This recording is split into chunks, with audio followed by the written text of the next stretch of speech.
السلام علیکم ورحمۃ اللہ وبرکاتہ۔ دوستو،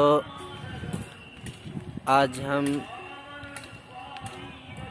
اپنے محلے کے قبرستان یعنی ویٹا ولم کے اندر جو قبرستان ہے وہاں آئے ہیں، اور یہاں جنگل کی صفائی ہو رہی ہے، جو کہ بہت ہی زیادہ جنگل ہو گیا تھا۔ بہت کہنے سننے کے بعد جو ہے یہاں کے جنگل کی صفائی شروع کی گئی ہے۔ الحمدللہ مکمل ہونے کو ہے، اور اس کے ساتھ ساتھ میں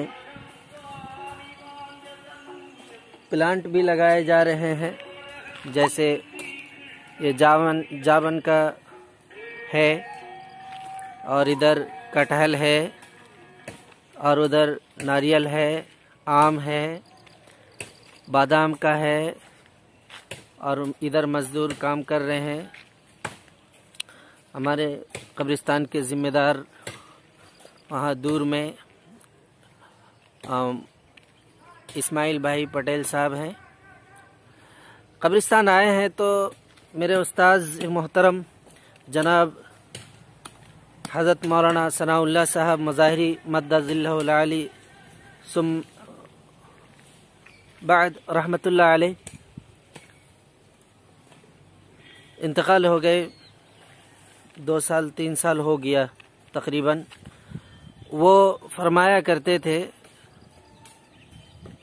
اور جب بھی رات میں ان کے پاس جاتے تھے خدمت کے لیے، تو حضرت مولانا ایک شعر سونے سے پہلے گنگناتے تھے۔ میں آپ کو وہ شعر سناتا ہوں اس موقع پر کہ وہ کہا کرتے تھے کہ سب گھر کو آ رہے ہیں، میں گھر سے جا رہا ہوں، سب گھر کو آ رہے ہیں، میں گھر سے جا رہا ہوں، سب گھر کو آ رہے ہیں، سب گھر کو آ رہے ہیں، میں گھر سے جا رہا ہوں، اے رہروان منزل، اے رہروان منزل، تم آؤ پیچھے پیچھے، مر کر نشان منزل تم کو بتا رہا ہوں، مر کر نشان منزل تم کو بتا رہا ہوں۔ دوستو، واقعی یہ شعر بہت ہی دل کو جھنجھوڑ دینے والی ہے۔ بہت لوگوں نے قبرستان میں آنے کے بعد وہاں کا احوال بیان کیا،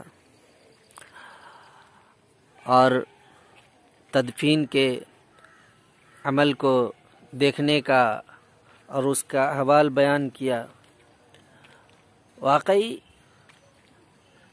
قبرستان میں آنے کے بعد اپنی زندگی کی حقیقت معلوم ہوتی ہے، ہم کیا ہیں اور کیا ہو جانے والے ہیں، کیونکہ اللہ پاک نے بھی فرمایا کل نفس ذائقۃ الموت، ہر نفس کو موت کا مزہ چکھنا ہے۔ اور اس شہر خموشہ میں جو آخری آرام گاہ ہے، ہر حالت میں یہاں پر آنا ہے۔ میرے محترم بزرگوں، میرے دوستوں، میرے بھائیوں، اس جگہ کی تیاری بہت ضروری ہے، بہت ضروری ہے۔ اگر یہاں کی تیاری ہم نے نہیں کی تو ہم گھاٹے میں ہیں، خواہ دنیا کے اندر کتنے ہی مال کما لیں، کتنی ہی دولت حاصل کر لیں، وہ دولت سب کے سب ہمارے گھر والے، ہمارے رشتہ